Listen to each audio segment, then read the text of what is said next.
Ce vendredi est une journée annuelle de sensibilisation LGBTQIA+, le Wear It Purple Day.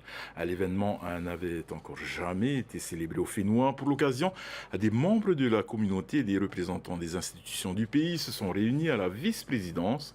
Emma Mathieu était sur place. L'initiative a été lancée en 2010 après le suicide de jeunes LGBTQIA+, victimes d'intimidation et de harcèlement. Depuis, Wear It Purple est devenu un symbole de soutien et de solidarité célébré chaque dernier vendredi du mois d'août en Australie.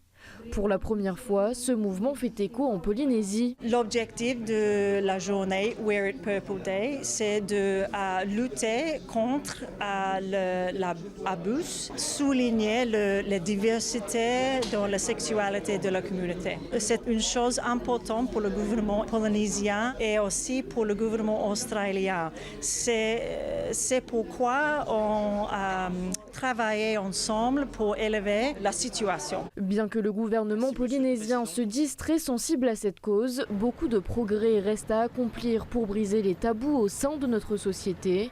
L'une des solutions pour faire évoluer les mentalités est d'intensifier la sensibilisation en milieu scolaire. On a constaté déjà qu'il y a eu des suicides en milieu scolaire, notamment dans les îles, et on est très inquiet à ce niveau-là.